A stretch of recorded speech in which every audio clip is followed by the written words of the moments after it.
ప్రేక్షకులందరికీ నమస్కారం అండి. ఓం శ్రీ మాత్రే నమః. నేను అమ్మవారి భక్తురాలైన లలితా సహస్రనామాన్ని అయితే చదువుతూ ఉండేదాన్ని. ఇప్పుడైతే మనం ఈరోజు ఇది వైశాఖ మాసం కాబట్టి వస్తున్నది స్వాతి నక్షత్రం శుక్రవారంతో కూడిన వైశాఖ పౌర్ణమి అయితే వస్తుంది. ఈరోజు ఏ పూజలు చేయాలి, ఏ దానాలు చేయాలి అనేది ఈ వీడియోలో మనం క్లుప్తంగా తెలుసుకుంటామండి. ఈ వైశాఖ మాసంలో మనం ఏ పూజ చేసినా, ఏ దానం చేసినా అక్షయ ఫలాన్ని వస్తాయి. కానీ మనం చేసిన పాపాలన్నీ కర్పూర హారతిలే కలిగిపోతాయి.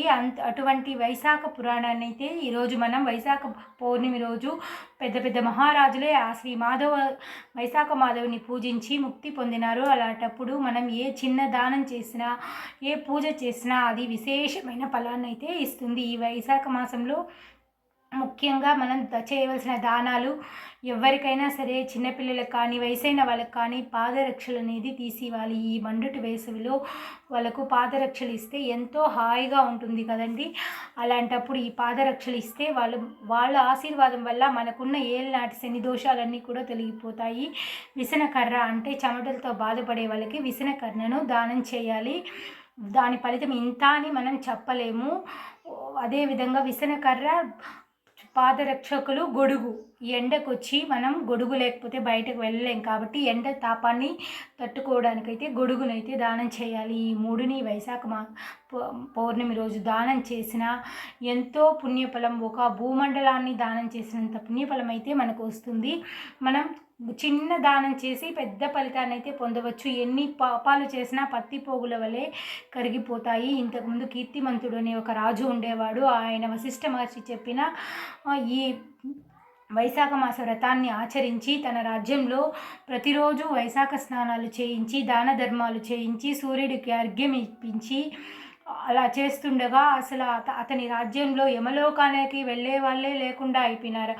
అంత స్వర్గలోకానికైతే వెళ్ళేవారు. అంత మహిమాన్వితమైన ఈ వైశాఖ మాసంలో ప్రతి ఒక్కరూ ఏదో ఒకటి దానం చేసి ఈ ఎండలో మండుటెండలో ఇంటికి వచ్చిన వాళ్ళకి చల్లగా ఒక గ్లాసు మంచినీళ్ళు ఇచ్చినా, ఒక గ్లాసు మజ్జిగ ఇచ్చినా, పెరుగు దానం చేసినా, పెరుగన్నం దానం చేసినా ఆ ఫలం ఇంత అనైతే మనం చెప్పలేము. అంత మహిమాన్వితమైన ఈ వైశాఖ మాసం గురించి ఎంత చెప్పినా తనివి తీరదు.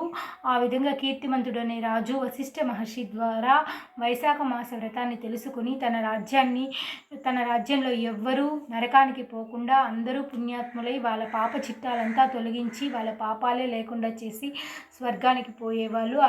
అప్పుడు యమధర్మరాజు ఒక చిన్న పని లేకుండా యమలోకంలో కూర్చోవలసి వస్తుంది. తర్వాత కీర్తిమంతుడి మీదకి యుద్ధానికైతే వెళ్తాడు యమధర్మరాజు. అప్పుడైతే యమధర్మరాజుని ఆ శ్రీ మహావిష్ణువు తాను చేసిన వైశాఖ దాన ధర్మాల పూజల ఫలితంగా అతనికి శంకు చక్రాన్ని ఇచ్చి యముడిపైకి పంపుతాడు. యముడు అయితే అప్పుడు ఆ వైశాఖ మాధవ స్వామి అంటే విష్ణుమూర్తిని శరణ కోరుతారు. అంత మహిమాన్వితమైనది ఈ వైశాఖ పురాణం.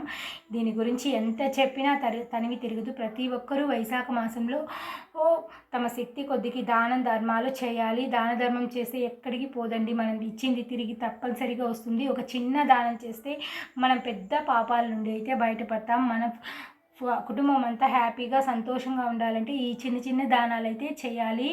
అంతేకాదండి, వైశాఖ మాసంలో గొడుగు దానం చేసిన, చెప్పులు దానం చేసిన, ఒక కర్పూరం దానం చేసిన, ఒక బెల్లం దానం చేసిన, వచ్చిన వాళ్ళకి మంచినీళ్ళు ఇచ్చిన ఎంతో పుణ్యఫలమని అయితే చెప్తారు. ఈ మాసంలో తలకు నూనె రాసుకోకూడదు, చద్ది అన్నం అనేది తినకూడదు.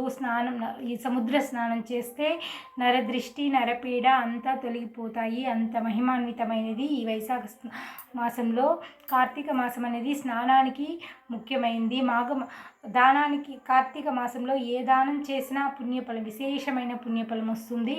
మాఘమాసంలో ఏ నదీ తీరంలో స్నానం చేసిన విశేష పుణ్యఫలం అయితే వస్తుంది. వైశాఖ మాసంలో ఈ చిన్న దానాలు చేసి అధిక పుణ్యాన్ని అయితే మనం సంపాదించుకోవచ్చు. అంత మహిమాన్వితమైనది ఈ వైశాఖ మాసం. వైశాఖ మాసంలో ఇంకా ఎన్ని చెప్పినా తనివి తీరదు. మహారాజులు అటువంటి వాళ్ళే, పెద్ద పెద్ద రాజ్యాలు పోగొట్టుకున్న వాళ్ళే ఈ వైశాఖ మాసాన్ని వ్రతాన్ని ఆచరించి తమ రాజ్యాలను అయితే తిరిగి పొందగలిగారు. అంత మహిమాన్వితమైన వైశాఖ పౌర్ణమి ఈ శుక్రవారం స్వాతి నక్షత్రంతో కూడా వచ్చింది కాబట్టి ఈరోజు రావి చెట్టుకు ప్రదక్షిణ చేసిన సాక్షాత్ లక్ష్మీనారాయణలే రావి చెట్టులో కొలువు ఉంటారు. ఆ రావి చెట్టుకు ప్రదక్షిణ చేసిన, ఆ విష్ణుమూర్తిని దర్శించిన, ఆయన పూజ చేసిన మన ఫలితం అనేది చెప్పనలవి కానిది. అంతటి మహిమాన్విత ఫలితమైన ఈ వైశాఖ పౌర్ణమిని అందరూ ఆచరించండి. అందరూ బాగుండాలి, అందులో మనం ఉండాలి. తప్పకుండా అందరూ ప్రతి ఒక్కరూ వైశాఖ పౌర్ణమి రోజు దేవాలయాన్ని దర్శించండి. రావి చెట్టునైతే ప్రదక్షిణ చేసుకోండి. మన పాపాలను ప్రక్షాళన చేసుకోండి. ప్రతి ఒక్కరూ తమ జీవితంలో పాప ప్రక్షాళన ఉంటేనే మనం కష్టాలైతే అనుభవిస్తాం. అలాంటి కర్మ ఫలితాన్ని తొలగించుకోవడానికి ఈ చిన్న చిన్న పూజలు చేస్తే మనకు ఎంతో ఉపయోగపడతాయండి. అటువంటి మహిమాన్వితమైన ఈ వైశాఖ పురాణాన్ని అందరూ ఆచరించి వైశాఖ పురాణాన్ని చదవండి. విష్ణుమూర్తి కథలైతే వినండి. చాలా మంచి జరుగుతుంది మనకి. ఈ మాసంలో సముద్ర స్నానం చేసిన, నదీ స్నానం చేసిన, విష్ణు ఆలయాలను దర్శించిన, పుణ్యక్షేత్రాలు దర్శించిన ఎంతో పుణ్యఫలం అండి. వీడియో నచ్చితే లైక్ చేయండి, షేర్ చేయండి, సబ్స్క్రైబ్ చేసుకోండి. Thank you for watching.